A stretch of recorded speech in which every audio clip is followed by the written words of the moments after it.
नागपुर भारत के महाराष्ट्र राज्य में नाग नदी के किनारे स्थित महाराष्ट्र राज्य का तीसरा सबसे बड़ा शहर है, जिसे टाइगर कैपिटल ऑफ इंडिया या टाइगर गेटवे ऑफ इंडिया जैसे नामों से जाना जाता है। यह महाराष्ट्र और भारत का एक प्रमुख नगर है। इस नगर को हाल ही में देश के सबसे स्वच्छ व सुंदर शहर का इनाम मिला है। इसे भारत का दूसरे नंबर का ग्रीनेस्ट शहर माना जाता है। फ्रेंड, इस शहर की जड़ों में संस्कृति, इतिहास, परंपरा, अध्यात्म और प्रकृति की आमद गहराई धसी हुई है, जो कि गर्व का अनुभव करवाती है। इस शहर को देखने के बाद पता चलता है कि भारत देश के अतीत में नागपुर का वर्चस्व कायम था। नागपुर आधिकारिक तौर पर महाराष्ट्र राज्य का सबसे सुरक्षित और तकनीकी रूप से विकसित शहर बन गया है। फ्रेंड, पर्यटन की दृष्टि से इस शहर को महाराष्ट्र के अग्रणी शहरों में शुमार किया गया है। यहाँ बने अनेक मंदिर, ऐतिहासिक इमारतें और झील यहाँ आने वाले सैलानियों के केंद्र में होते हैं। दोस्तों, यह नगर संतरों की खेती के लिए भी काफी मशहूर है, इसलिए नागपुर को ऑरेंज सिटी यानी संतरों की नगरी भी कहते हैं। नागपुर शहर का नाम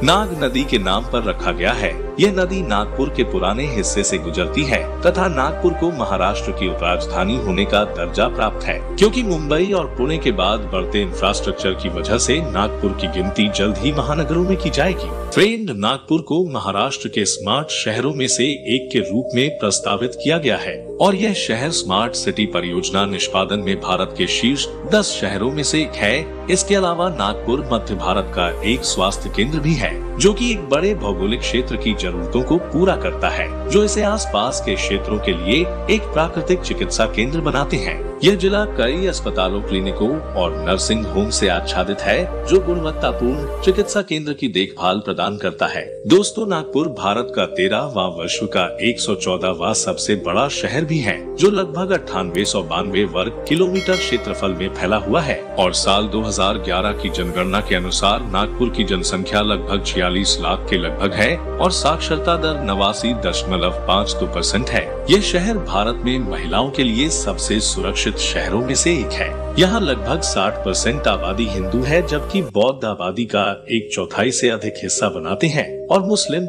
ईसाई, जैन और सिख भी हैं। तथा इस शहर में बोली जाने वाली भाषा मराठी है और मराठी के अलावा हिंदी, अंग्रेजी भी बोली जाती है।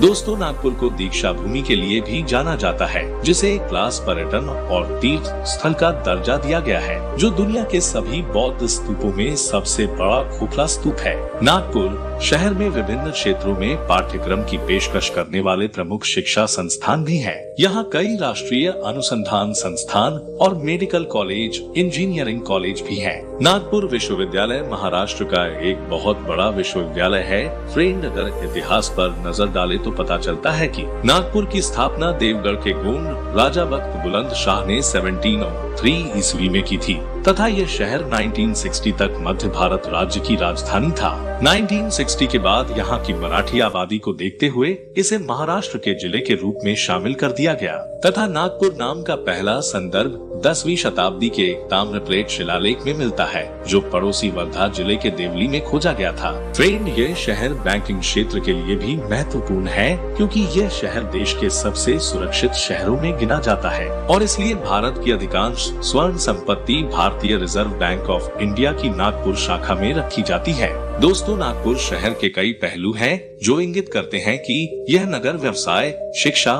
उद्योग, विनिर्माण और अनुसंधान के क्षेत्र में आगे बढ़ रहा है। वर्षों से यह शहर सांस्कृतिक और राजनीतिक महत्व का एक शहर रहा है। इसी कारण यह नगर भारत के सभी प्रमुख शहरों, परिवहन के सभी माध्यमों द्वारा अच्छी तरह से जुड़ा हुआ है और अच्छी तरह से सेवा प्रदान करता है, क्योंकि यह शहर देश के सभी मुख्य राजमार्गों से जुड़ा हुआ है। फ्रेंड, नागपुर राष्ट्रीय स्वयंसेवक संघ, विश्व हिंदू परिषद जैसी राष्ट्रवादी संगठनों का एक प्रमुख केंद्र है। नागपुर शहर प्राकृतिक और कृत्रिम झीलों से युक्त है। यहाँ सबसे बड़ी झील है अंबाजरी झील और प्राकृतिक झीलों में गोरेवाड़ा झील और तेलनखेड़ी झील शामिल है। इसके साथ ही सोनेगांव और गांधी सागर झीलें कृत्रिम हैं, जो शहर के ऐतिहासिक शासकों द्वारा बनाई गई हैं। दोस्तों, नागपुर साल भर सांस्कृतिक कार्यक्रमों की मेजबानी भी करता है। इसके अलावा इस शहर में कई सारी खूबसूरत टूरिस्ट पैलेस भी मौजूद है, जैसे दीक्षा भूमि स्तूप, रामटेक किला, ड्रैगन पैलेस मंदिर, अक्षरधाम मंदिर, लता मंगेशकर म्यूजिकल गार्डन आदि कई सारे प्लेस मौजूद है जो लोगों को काफी ज्यादा आकर्षित करते हैं। फ्रेंड, आज की वीडियो में इतना ही, मिलते हैं नेक्स्ट वीडियो में। वीडियो अच्छी लगी हो तो वीडियो को लाइक और सब्सक्राइब जरूर करें।